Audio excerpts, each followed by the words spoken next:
Happy Monday and welcome back to the Fade with Golden Tate. We have a lot to address today, starting off with who's the most impressive undefeated team in the NFL. The Cleveland Browns score one touchdown as underdogs and win the game.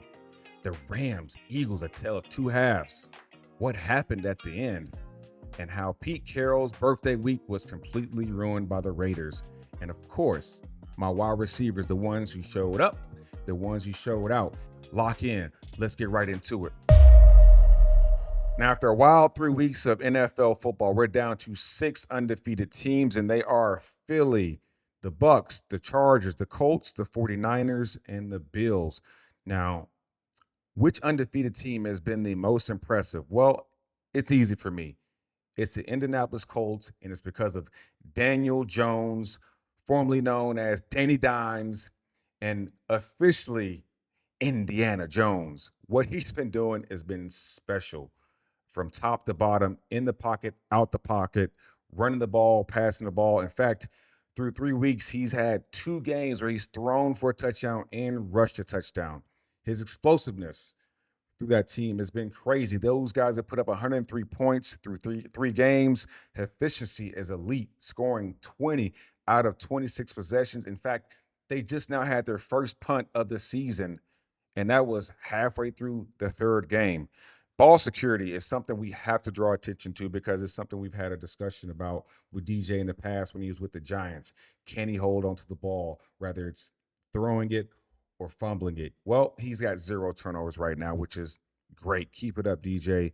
And teams thought they cracked the code. They thought, all right, we're going to blitz him at an alarming rate and make him uncomfortable. And DJ has not cared because with that offensive line and that running back, they're holding up long enough. And when you blitz, you're leaving a hole somewhere. And by the way, the guy is smart. So he's been absolutely lighting it up inside the pocket, outside the pocket, with his arm, with his legs. And it does not hurt that you got Jonathan Taylor back behind you that's toting the rock, that is playing really good as well and benefiting from all-star play from Daniel Jones. And Shane Steichen, to me, our early favorite for Coach of the Year, has been impressed with DJ's understanding, his toughness, delivering darts while under pressure. And so right now, the most impressive team in the NFL is the Indianapolis Colts. And I think at this rate, they are winning the AFC South. Now, the next 3-0 undefeated impressive team, not to be confused with best team, but the most impressive team is going to be the San Francisco 49ers because they have been plagued with injuries after injuries after injuries. In fact, they lost Bosa halfway through the game last night. They didn't have Brock Purdy, Juwan Jennings, George Kittle, Brandon Ayuk, and they still find a way to win games. Um, and it's been because of the defense. The defense has stepped up huge and made plays, and that's the way it's going to have to be sometimes in NFL football. When you're missing somewhere else, the other 2 teams need to step up. And in this case, the defense is stepping up. The special teams is playing well enough.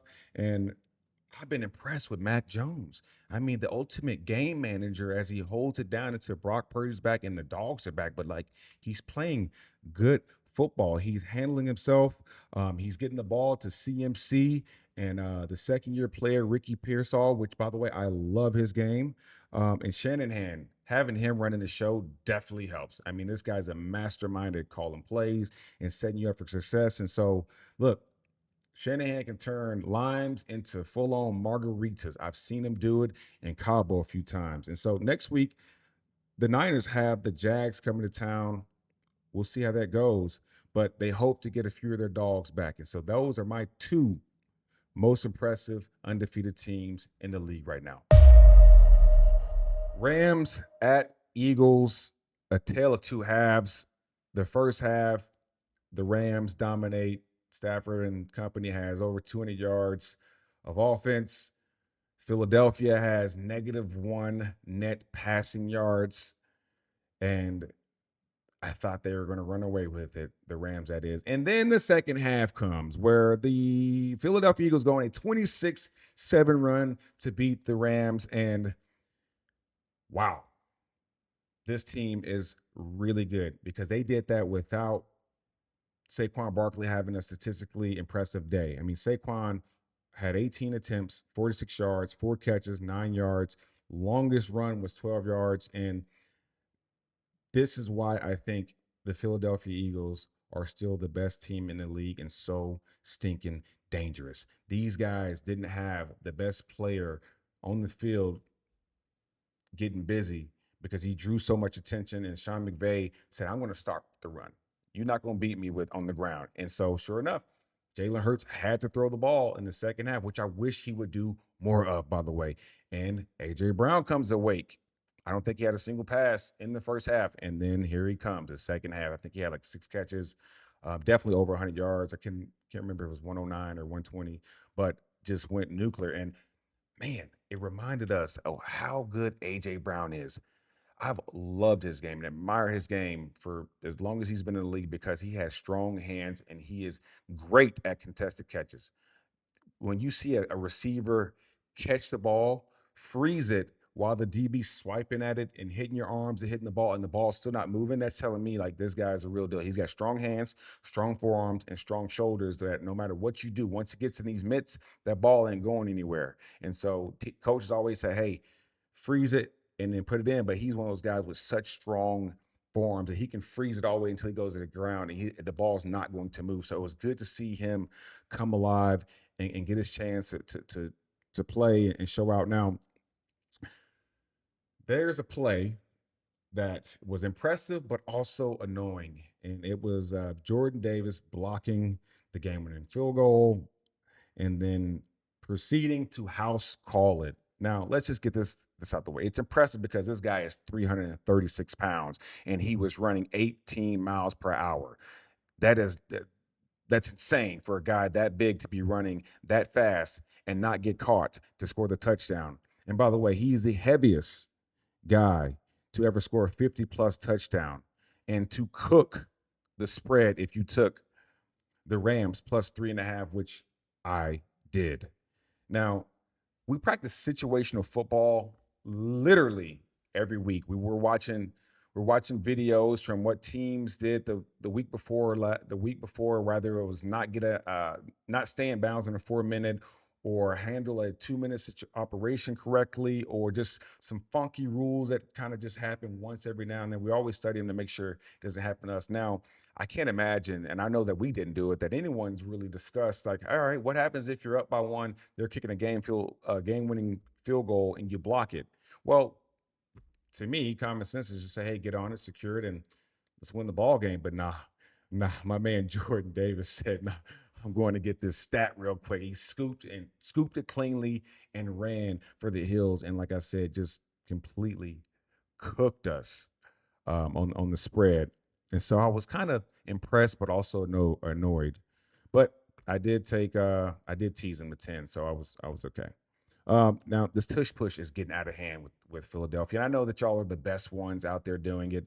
And so you got all eyes on you because no one can stop you. But look, the tush push is already an unfair play because the offense knows exactly what they're doing. They know the count. Now it becomes even more unfair when the offense is jumping before the ball is snapped. Now, the one that happened yesterday was clear as day. I saw it without any reviewing. I saw what in live, and I saw that we have to straighten it up. We got to fix that ASAP because it's going to control a lot of games and probably for the Philadelphia Eagles' favor. Now, we know that everyone's running this play, the QB sneak, tush push, whatever you want to call it. And no, not everyone is as successful as the Eagles, and everyone is probably leaving a hint early, but we have to study that and make it fair some way, somehow. And I don't know if that means you got to get rid of it or not, but something has to change because it's gonna control the game for the negative for obviously one team at some point, and I just hope it's not my team. Um, but with that being said, Philadelphia Eagles, y'all didn't even play 2 halves of football. You played 1 half yesterday and went to town and woke up and did your thing. And Philadelphia Eagles are the best team in the NFL right now, in my opinion, because they can beat you all types of ways. They can beat you on the ground. And if you want to shut down Saquon, like I said, hey, we got Dallas Goedert, Devontae Smith, A.J. Brown, who is waking up and starting to get his touches. And you got Jalen Hurts who can kill you in the pocket. He can roll out of the pocket. He can run you over, whatever it is. And so pick your poison defenses. Those guys are going to be tough to beat this year, and their defense is nasty. That front seven ain't nothing to mess around with, y'all. Speaking of Philadelphia Eagles, can we take a second to give a shout out to Deshaun Jackson and Clinton Portis, the head coach over at Delaware State University? Uh, as his first year, these guys are 3-1 already. Last year they were 1-11, so tripled their wins already. They have not played any conference games, and they do have Sacred Heart coming up, which is going to be a tough task. In fact, Delaware State is going to be underdogs in that game. So keep a close eye on Coach Jackson to see how he does. And just so you guys know, because I had not the slightest clue what conference division they were in. They are in the Mid-Eastern Athletic Conference, which is called the MEAC, MEAC. Never heard of it. But anyway, hey, kudos to Deshaun Jackson and Clinton Portis and Coach Prime and Warren Sapp and all the guys that play football that are doing something much bigger than themselves. We have a bundle of football knowledge, which all these coaches are pouring into these young men. But more importantly, as an NFL guy, we've seen some things, we've experienced some things within our childhood and others' childhoods that we're able to share. In a lot of cases, like, the football is what got you there, but these coaches are going to be teaching these young men how to be men, how to handle themselves, so many more life skills outside of just playing the game. And so love hearing these stories about ex-players going to coach and getting involved in the community while staying close to the game, because it's something that we definitely miss. No matter how long we've been away from the game, we miss the game and the locker room and the camaraderie. And that's what coaches that now our coaches are getting that play. They're getting that locker room feeling and that camaraderie. So kudos to those guys. Good luck the rest of the season, and can't wait to see what happens. The Browns stunned the hottest team in NFL as 7-point underdogs at home. Now, there was only 2 touchdowns scored this entire game, so this is an absolute defensive battle, and it really makes me feel bad for the Cleveland Browns defense, because they are so stinking good, but they're going to lose a lot of games because they can't put points on the board. But anyway, let's get back into this game. The first points that the Cleveland Browns scored came in the fourth quarter with 3 minutes and 38 seconds left, and they got a field goal. And so that field goal, we're all thinking, that's just all right, so you guys don't get shut out. Moments later, Jordan Love throws one of the worst picks I've seen this year so far. It throws it into like 3 defenders, gets picked. They go down. Moments later, Juckins scores a 4-yard touchdown. Boom, just like that. It is a tie ball game after they hadn't scored at all for 3.5 quarters. It's okay, we think. The Packers are the most stunning team in the league right now. They have the hot hand. But I remember seeing Juckins after that touchdown. I was like thinking, man, I can feel it all changing. The momentum is definitely with Cleveland at home. I should have live bet it, but I didn't. But anyway, Packers got the ball back. Jordan Love goes down. It's fine. It's a tie ball game. Go down, and McManus, 43-yard field goal. Everything's okay. Shelby Harris with a 6'10" wingspan breaks through, blocks the kick, and then guess what? You let Joe Flacco back onto the field, who's veteran enough to move the ball, get you closer, and Andre Smite. By the way, Andre Smite does not even have a vowel in it. That's crazy. But anyway, kicks a 55-yard field goal to seal the game. Game over. Blouses. And just like that, the hottest team in the NFL goes down. And I am very grateful, just for the record, for the Cleveland Browns, because that helps my Detroit Lions out, especially if we get the dub tonight. So, nowadays we celebrate birthdays as a whole week and sometimes a whole month. And the old ball coach, Pete Carroll, who drafted me in the 2nd round back in 2010, now is the head coach for the Las Vegas Raiders, turned 74 on the 15th, which is last Monday when the Raiders played the Chargers and lost 20-9, and then again within a week on the birthday week, lost to the Commanders 41-24. Man, this had the making of being such a cool moment for Coach Carroll and that organization on his birthday or in his birthday week to get a win, get the game ball, be named the oldest coach still currently coaching. It's going to be such a special IG cute moment. And no, it was everything but that. The Raiders just looked horrific, and it reminds me of like back when I was with the Seattle Seahawks, when I think back then Pete was probably turning 60-ish, back in 2012, 2013. His goal on every birthday was to throw the ball, however many years he was. So he was 60. Back then, he was trying to throw the ball 60 yards. Now, he had to alter what ball he was throwing. When he was younger, it was an NFL football or NCAA football. This time, he kind of, back then he went down to like maybe a high school ball or something that's a little bit smaller, and did it. And that was one of the cool memories that I have about him. I'm really anxious to know what he tried to throw 74 yards on Monday or yesterday, or even if he tried it, maybe got a football drone and flew it for 74 yards, because 74 yards for anybody is a bomb. I mean, Patrick Mahomes in his prime can do it, or Justin Herbert, but not Coach Carroll. But anyway, this game, let's get back into the game. The game was it's a tough year. It's going to be a tough. It has been a tough year for the Raiders, and it's not going to get any easier. And they're going to have some heartbreak coming unless they get the offensive line figured out. The offensive line is going to get um, Genty hit a lot more times than he needs to hit, and he's a banger anyway. I mean, Genty lays the boom. He runs angry, but Geno Smith, he will not make it through the season unless that offensive line can protect him some way, somehow, and he will look very below average because there's no quarterback that can focus on playing when you know that the offensive line is not holding up and you got these dogs coming your way a couple times a series.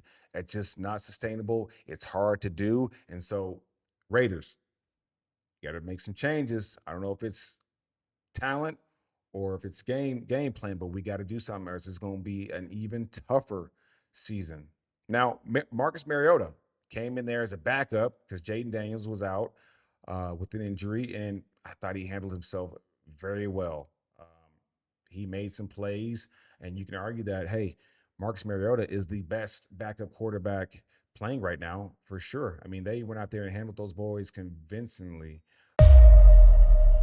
Now we got to show love to the receivers, the ones that showed up and showed out. And number one is going to be Trey Tucker. This young man came onto the scene with 8 catches, 145 yards, and 3 touchdowns tonight. I know they lost, but that's got to be a nice confidence builder for the Raiders organization, for Geno, and also the young man himself, Trey Tucker. Love seeing that. I mean, just making play after play, um, hauling in all of Geno's touchdown passes, and by far the leading receiver. And he referred to it as the game of his life.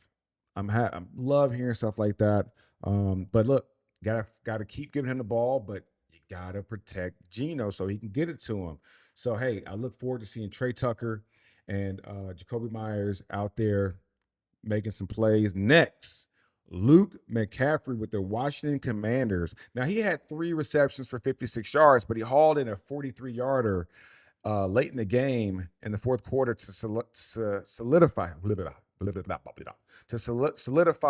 the win against the Raiders, allowing him to celebrate by jumping to the stands. I love to see the joy and the happiness of guys making plays, because you put in so much hard work throughout the week to get there. And so you finally get rewarded when you get to make a play and help your team win. And by the way, he also had a 25-yard kickoff return, showing how versatile he was. Now, this next one is a household name, A.J. Brown. I mean, he was huge in the 19-point second half that the Philadelphia Eagles had to win the game. Look, 6 receptions, 106 yards. I mean, just consistent all in the second half when he got all of his burn. And Jalen Hurts threw for 204 yards, over half the yards that Jalen had, in a very dramatic 33-26 victory. I mean, very reliable. And I talked about earlier, AJ Brown's hands. I've always loved his game because he's got strong hands, strong forearms, and strong shoulders. And when that ball sticks, it ain't going anywhere. My last guy, we're gonna shout out to Luther Burden with the Chicago Bears, rookie receiver, had an explosive performance in their dominant 31-14 win over the Dallas Cowboys. And yes, I know the Dallas Cowboys defense is dog doo-doo, especially without Micah and DB Bland. But hey, for a rookie to go up there and make some plays like that, that speaks loudly. He had 3 catches for 101 yards, including a spectacular 65-yard touchdown grab. Caleb said it was a very impressive day that he had. And speaking of impressive, Caleb had a great day throwing for almost 300 yards and 4 touchdowns. This is a huge step for really Caleb and Luther, showing that he can come in and be another outlet when Swift and Rome and Dunze are covered. So hey, shout out to my receiver that showed up and showed out. Thank you for tuning in to The Fade with Golden Tate. See y'all later this week.